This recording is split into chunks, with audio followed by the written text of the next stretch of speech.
I got a boner. In this video, we will be tuning this beautiful Foxbody Mustang. I know it's a little bit weird that it still has a Ford motor in it, but it is a 427-inch small block Ford, 10-to-1 compression, hydraulic roller, so we'll be a little limited on RPM, injector dynamics, 2000cc injectors, recased turbo 400, and a gear vendor's overdrive that will be controlled through the Holley ECU. We have a good amount of sensors on this car as far as pressure, temperature, EGT, boost control, flex fuel, basically all the stuff that we need to make the car do what we want. I'm not quite sure why, but I keep getting DRAGWEEK cars, and this is another one of those. So not only do we need to make a bunch of power with this, but it also needs to start good, idle good, drive good, and all that good stuff. I'm feeling good as hell about this, dog. I feel like Lil Wayne with his scissor. Got a push button starter that we just plug in real quick, and we're ready to start spinning the motor over from the engine bay. Doing a quick verification of the cam sync. 195 on the compression stroke. Magnets off on here, so it should be good.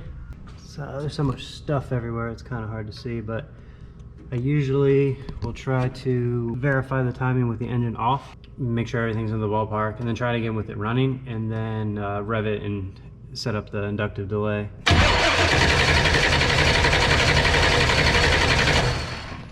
doubt you can see anything, but it's right about there.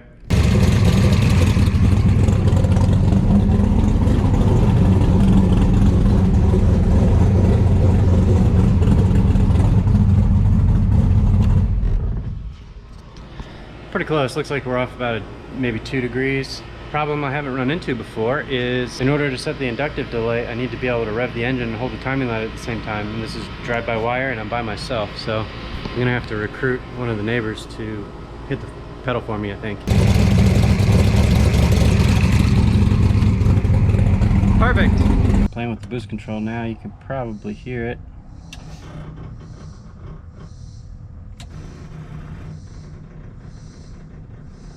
Looks pretty good. Check out the day log.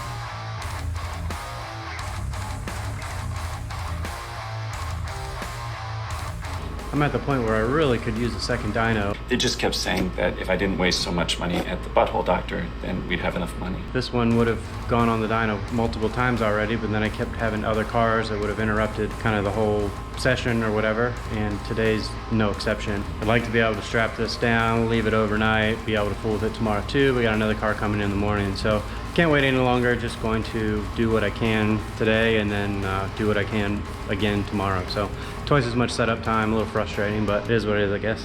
Won't just sit there like a dingleberry. Get to it.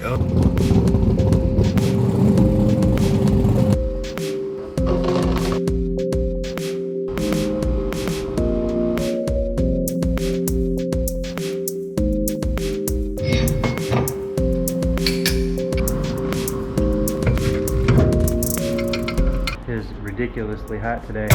I'm just drenched in sweat just from taking the wheels off and putting the thing on the dyno. Hopefully I don't pass out and die.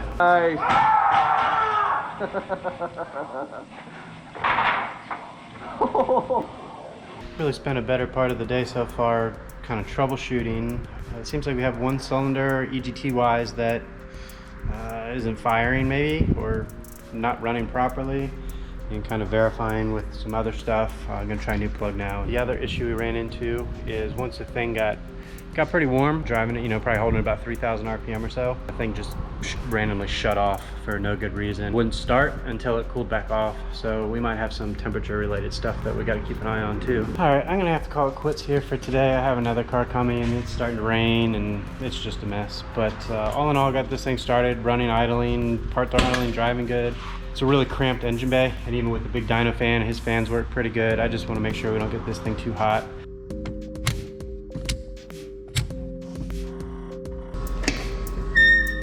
One, we got that squeak noise coming from the other side, but this caliper's off. If you look at this one here, actually looks like it's riding on the caliper, not on the pad, so hopefully that's our issue. It's kind of hard to spin it with no leverage in the wheel, so I'm going to put a brake bar back on it and see if our squeak goes away and if we can actually turn the thing without blowing our back out. I had basically everything apart, trips to the auto parts store, the works, but I think we got it to where hopefully we'll be okay. Let's see. Got all the brakes put back on.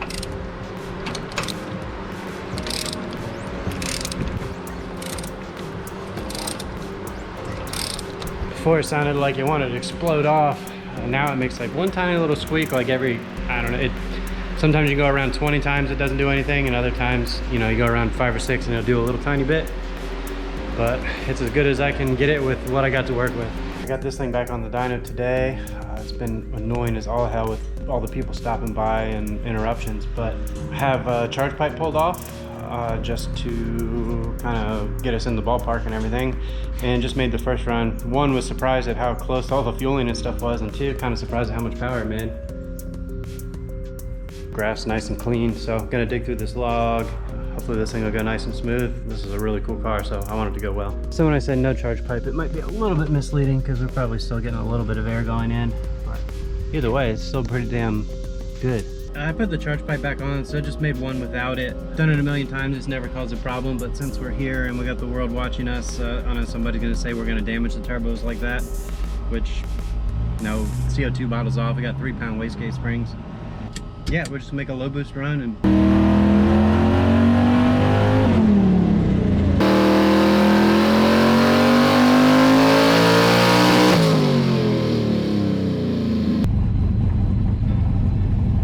I didn't rev it very high. I actually kind of like was trying to watch the dash in the laptop and lost track of what I was looking at, so I just got out of it. But even still, it made almost 650 horsepower or whatever. So this thing really wants to make some power. This is where this stuff gets fun.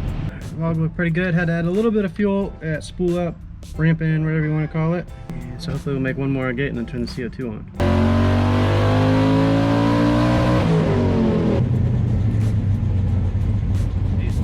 Too damn hot in here, so I've been just pulling the computer out and look at all the logs over on the table. Sweating, it's getting old, stink. Don't smell like shit. Graph looks great.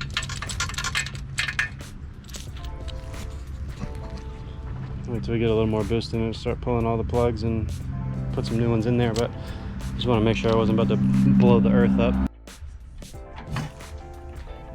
I think we'll throw about 5 PSI at it just to make sure everything works. Let's try this. Actually pulled a little bit of timing out of it just because it's making power so easy. If we can get away with less, then so be it. God, it's hot. Dome pressure isn't working for some reason. Let me check this out real quick.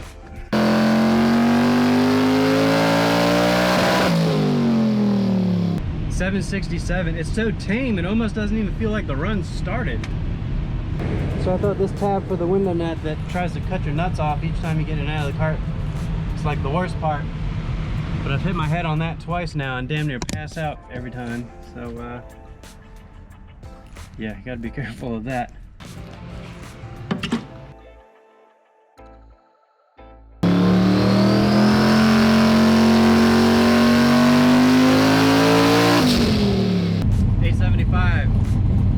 Check a couple plugs out. It's probably about time to speed the runs up a little bit. So far, so good. That one early probably went to 900 or so. Talking to the camera like a jackass. I'll never not feel like a weirdo doing this. Haven't melted any plugs yet, so that's always good. Scroll through this.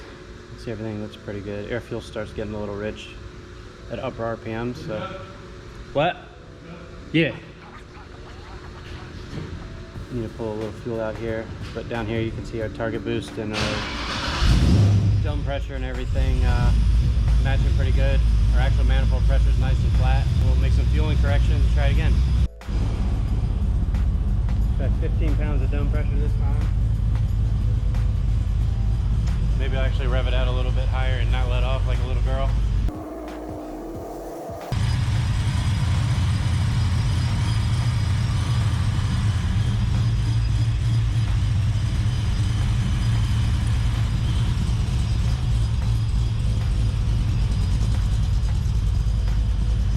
Hopefully we can get that one on the dyno tomorrow.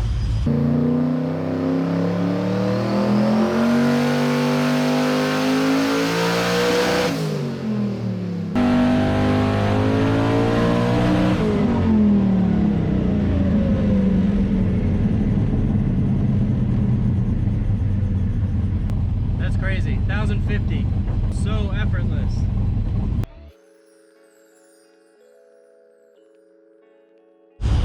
We went from here to here. There's a second difference of dome pressure, then we go from here to here. And again, it's the same difference with the power jumps way up. So these turbos are probably getting to where they want to actually start doing something. Everything still looks good under here, no surprises. And now they're up to 1,000. I'm gonna put a new set of plugs in it. So I'm gonna gap those, throw those in, look at the log, and we'll probably try a little bit more boost. It's leaking hole saw holes. The plug's ready to go in. Old plugs, despite looking 1,000 years old from having 100 million cold starts and whatnot on them, they all look good. There's no surprises, nothing's melted, so looking good. For this one, we got new spark plugs, 5 more pounds of dome pressure, some fueling changes, and I'm sure you saw in the last dyno graph, you could tell it stalled the converter a little bit, so I made some adjustments to the length of the run. Filled it up with ice, still have plenty of fuel. Yeah, let's see what it'll do.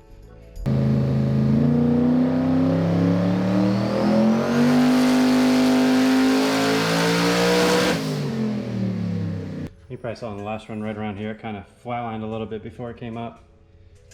So it's a little smoother this time with the different ramp rate. See there, it's not quite as pronounced on this screen, but here's what I'm talking about, like ramps up here. And it does it a little bit here, but not quite as much. But when you look at the RPM trace on the data log, you can tell it's just a converter. So I went ahead and pulled all the plugs and then pulled all of the skin off of my arm when I melted it on the downpipe, but all the plugs look damn near identical. I might throw a touch of fuel in 8 just for the hell of it, and rather than turning the boost up this run, I think I'm gonna put a little timing in it because it looks real soft on the plugs.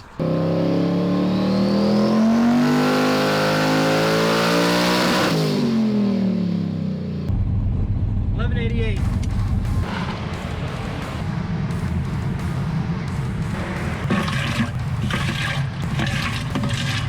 Once I move out of this hellhole shop and into a new one, I'm gonna have to find me a helper to help with these intercoolers and spark plugs and all that good stuff. To wear you out doing it all yourself. Sweating to death. All right, let's see what this will do. This thing's been running so good all day. Maybe this will be the last one. Now that I said that, we'll need to do 5 more. Oh, you bitch. Looks like it's gonna take one more. That was 12:53. This is the last one. I gotta pick my daughter up from daycare and I'm out of ice. So I'm gonna have to put this back on the dyno anyways to do pump gas and some other stuff. So hopefully we can just make what we need to make on this run, and then we don't have to worry about doing any more big power stuff.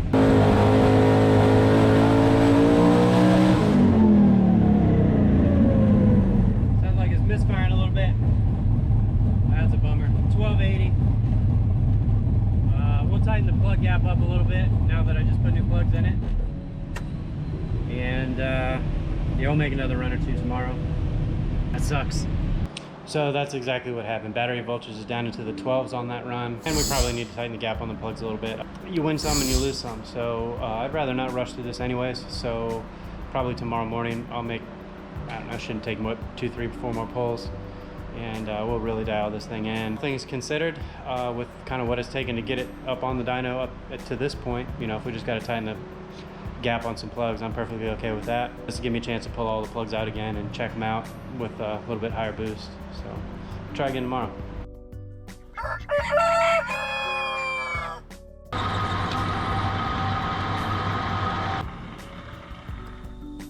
Got all the plugs back out of it this morning. Cut a few apart just for the hell of it.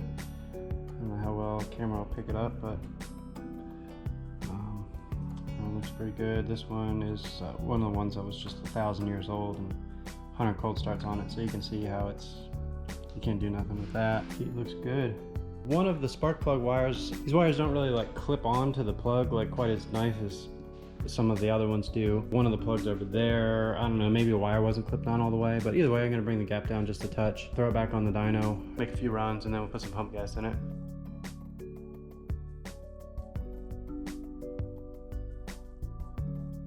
So I get asked my thought on EGTs all the time, and if you look at this graph, this one's a little bit obvious because red here is engine RPM, and you can just see all the misfires in it. But if you look at the EGTs over here, you can see it's dropping cylinders like crazy. So these ones are all running okay, these ones are dropping, and then it kind of all goes to hell up here. As far as tuning with EGTs, it's a little hit or miss because you'll just see some wild differences cylinder to cylinder, car to car, kind of like for no reason, can make you run around in circles, but for diagnostic purposes, EGTs are great to have. All right, all set back up again. I made a bunch of changes that hopefully will get rid of our misfire, plugs, some coil dwell stuff, some ignition stuff, some fuel stuff. Now I pushed it forward, so this hasn't started yet, so this is like a true dead cold start. It's sitting in the sun, so it says coolant temps 90 degrees, which probably isn't too far off considering how hot it is.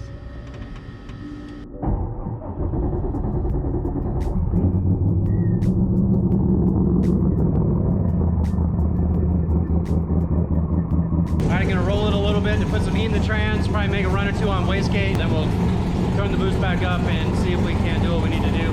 If you couldn't tell before, we're trying to make 1300. Just made 1200, no misfires. I don't see any reason why it should misfire. Let's see what it does.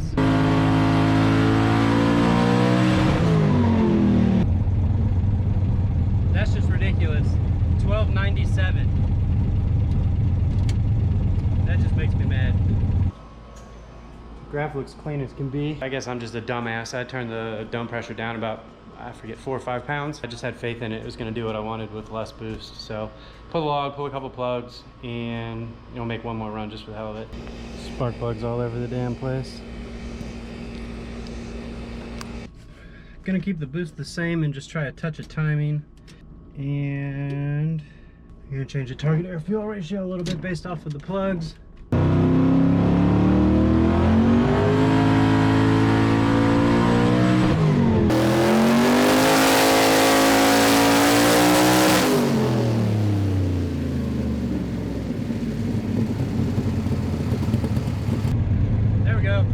And just get the money, that's all. Get the money and have money for my little children when they grow up, you know what I'm saying? Difference in the last 3 runs.